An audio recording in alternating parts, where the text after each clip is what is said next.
to the next topic. This is very interesting. This one is spouses sharing family secrets or friend secrets. Is it right or wrong? How do I mean? Is me and Buki were best friends, and he has his wife, and I tell him my problems. Then, because he's cool with his wife, they gist, they're best friends too.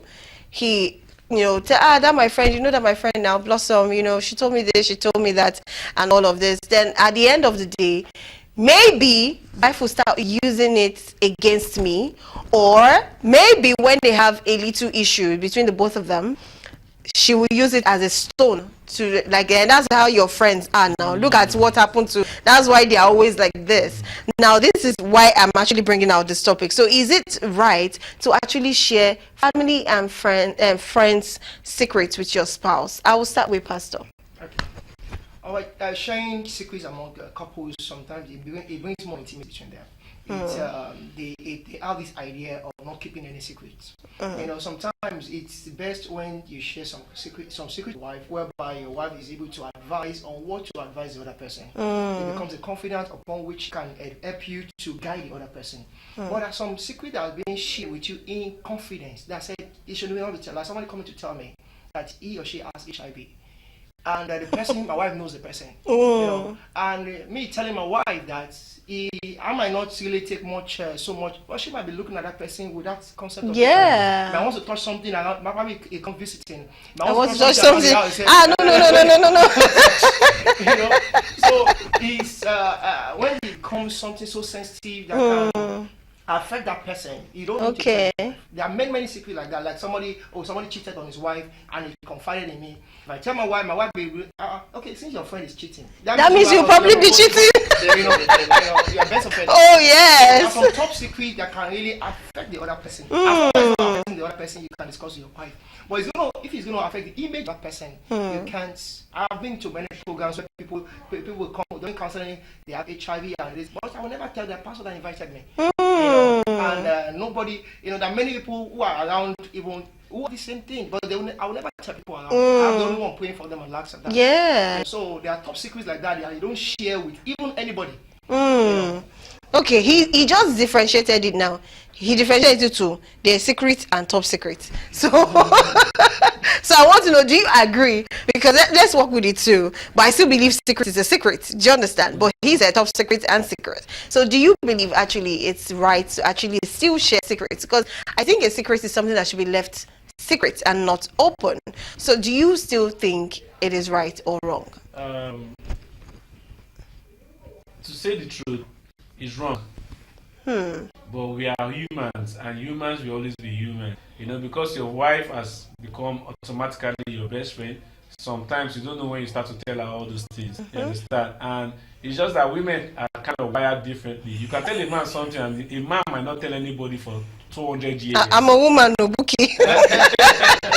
You might tell a man something, nobody will ever hear from a man. But the woman, the moment there's an issue, an argument, a quarrel, they don't know how to bottle up emotion. They can just start to spill them out. Yeah. You understand? A lot of men come out to say, I don't tell my wife this, I don't tell my. But the moment you are intimate with your wife, there's a level you get to with your wife, you always want to tell her things, even if it's not the full version. Oh yeah, just like this happened. Little information. But my wife did something one time like that. It was very hurting. You understand? She has never done it before again since then. But I learnt my lesson. Like, okay, I shouldn't have told her this because it has got to do with my own friend. You understand? So she couldn't bottle it up when we had an issue. She spilled everything out, and I felt bad. And since then I've been observing it again. But that one and only incident made me lose trust. Kind of like, okay, actually, there was a step back. It's not everything you tell a woman. You understand? Oh my word! These stray bullets hitting me right here on the table. Okay. Yes, I agree that it's not everything you should tell your wife, or as the case may be, your husband. But then again, the thing is this: the person who told you the secret in the first place, under what condition was the person telling you? Okay. Was it told to you with the please never tell anybody, let it just be between two of us? If that is the case, then I don't think it is right to tell anyone, even your wife or your husband. But if that is not the case, and sorry, let me just come in here. That word don't ever tell anybody. Does it usually work? Does it involve your wife? Anybody? Okay, yes. Does it involve your wife? Whenever I've noticed that whenever somebody tells you that this is a secret, Don't tell anybody. Don't tell anybody, because burdensome in your heart. Yes, I even feel like don't even use that word. Don't tell Exactly. anybody, because once you use that word, Because I'm automatically. No, Yeah. sometimes don't tell anybody can make it a top secret. Pastor is still on some So, secrets. at the end of the day, so if the person, if it is such situation or condition, Yeah. the person gave you that information that you should keep it a secret, then I don't think you should tell anyone. But then if that is not the idea behind the information the person gives you, it's not like, oh, no other person can hear this. You and your wife discussing, oh, this is what this person said. This, and then, like Pastor said, it is not something that you are doing with the intention of, you want to hurt the other person, or you deliberately want to do something to make that person feel bad. Then I don't think it's wrong to tell your wife or your spouse or your husband, as the case. No, but you know why this is more complicated? It's because our wife, in quotes, is involved. Let me give you an example. I'm the team lead of my organization. It's a group of people, and everybody tells me their personal struggles and in life and all that. So a particular day we're having an open discussion on WhatsApp video call, and all of a sudden this person said, "We've not been hearing from you. You've not been talking in the group. We've not been seeing you active and all that." This person will say, ask Buki now. I told him I had issues in my marriage. And so he said, did you tell anybody? No, I told Buki. So everybody was not surprised that I know everybody's secret. I never told Anybody, So yeah. that day I felt like a king. That day, Oh. I've been able to keep secrets Yes. for a very long time. So when it comes to keeping other people's secrets, it works most times. It works because you just feel it's unnecessary to start to tell or share people's pain or people's struggles with others. But when it comes to your spouse, your wife, I don't know how it works for other men. Maybe because me, trust starts with finances in the home. Yeah, so I tell my wife every couple that comes in. A lot of men say it's wrong, but me, it gives me peace of mind. If I tell you now 10 naira a day, don't disturb me more than that 10 naira. So give me peace of mind. Yes, it's not like there's a hidden money somewhere. Exactly. So if you're not hiding money or cash or money from your spouse, then what other things should it be hiding? Hiding from so that's her. why the wife thing is more complicated. Aside that, when people tell you something in confidence, you're not supposed to share with others. There's somebody, that means that person trusts you to an extent. He or she has looked around and feel my secret is safe with this person. Share my pains with this person. After all, it's not going to turn me to an object of ridicule in the future.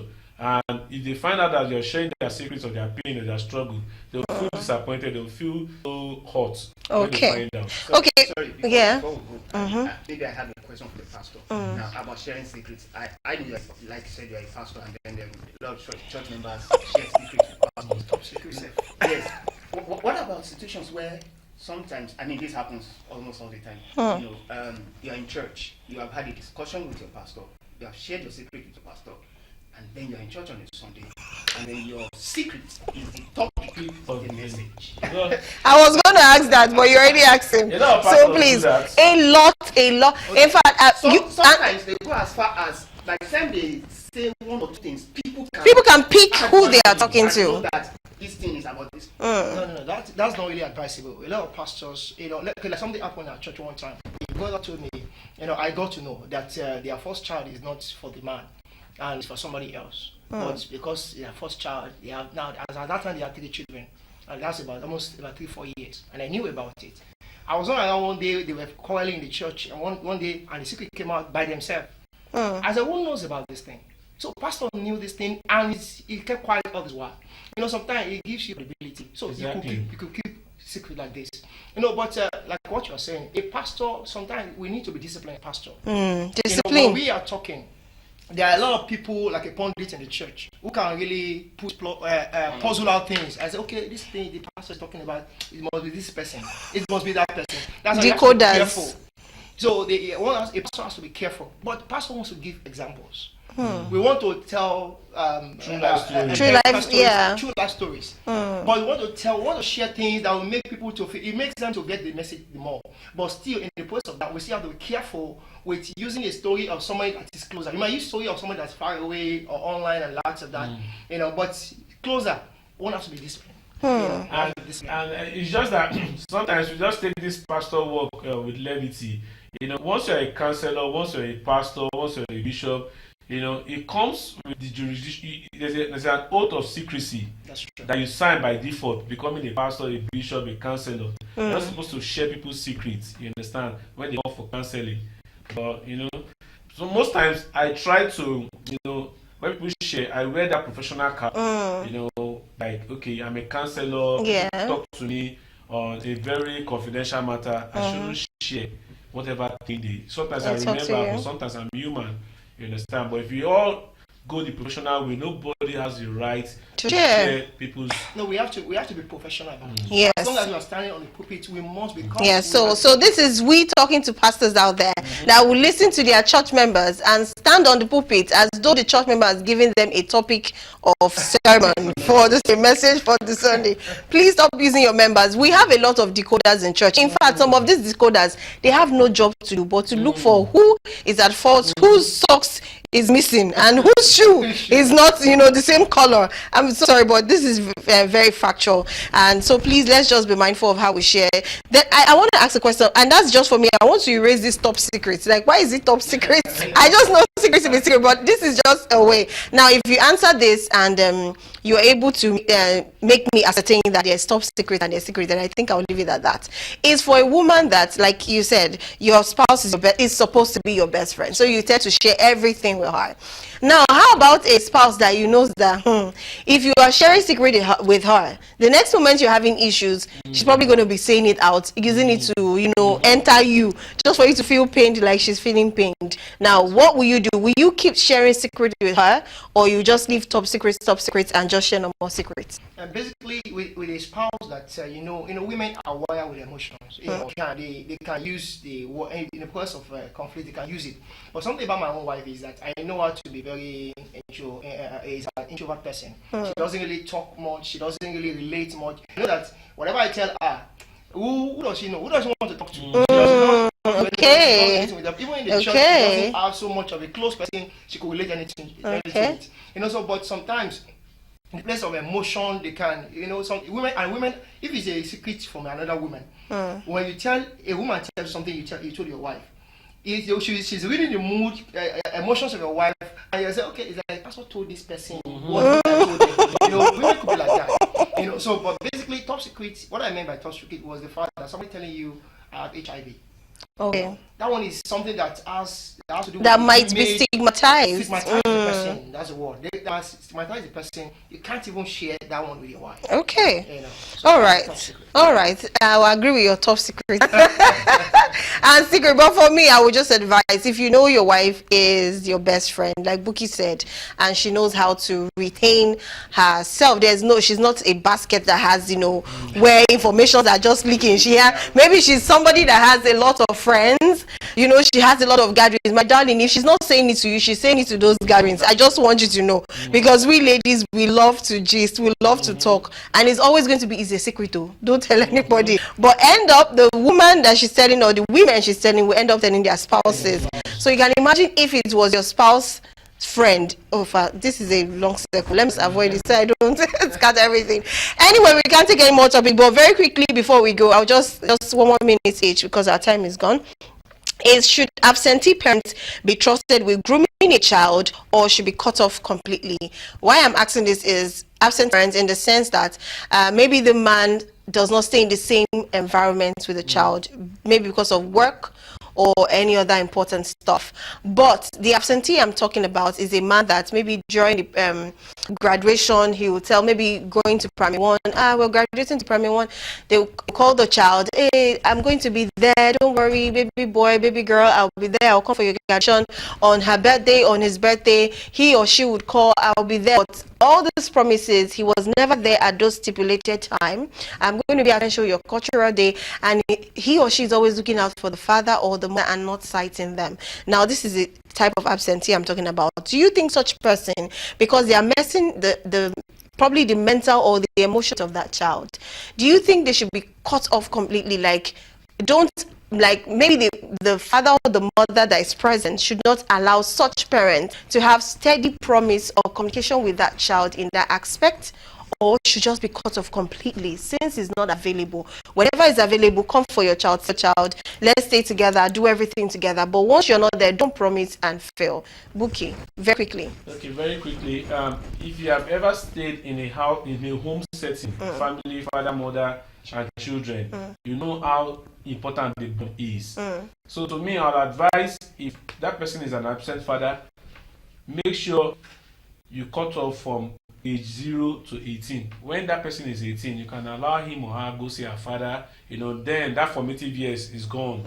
She's mature enough to go see her father and spend time with her father. But when that man is absent, you don't know how that man's daily struggle is. That man that is not at home, has never been at home, has never been present. You don't know what is going on in his head. So you have to guide your children to an extent where they can decide for themselves. So that's just my take. Okay, thank you very much. Very quickly, Abiodun. Okay, we have to also understand that our society, the dynamics these days, you cannot really explain everything by 1 + 1 is equal to 2. A lot of things happen. And why is this parent, whether the father or the mother, why is this parent absent?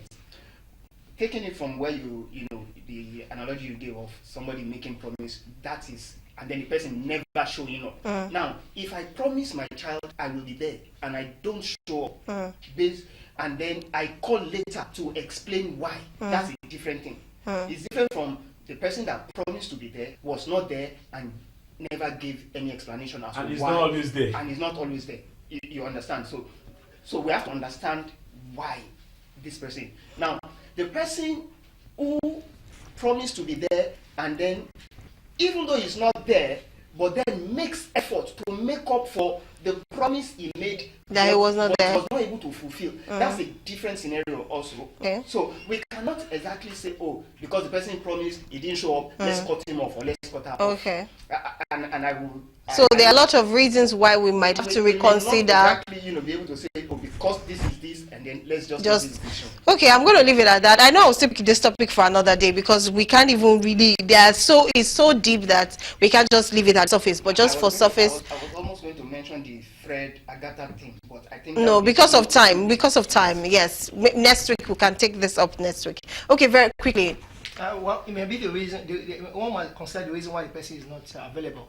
If it's not available, it's because of work, because probably he's a military person, and that is understandable. But though he might stop promising, he might just say, okay, he might not. I'll find time. And also, for the actual cut-off the reason why it should be cut off should be because the person is detrimental. His parent is detrimental to the child. Probably he's a violent person. Anytime he comes around, he bullies the parent, the mother, and lots of that. That's what one should be considering before cut off. Okay. The other person.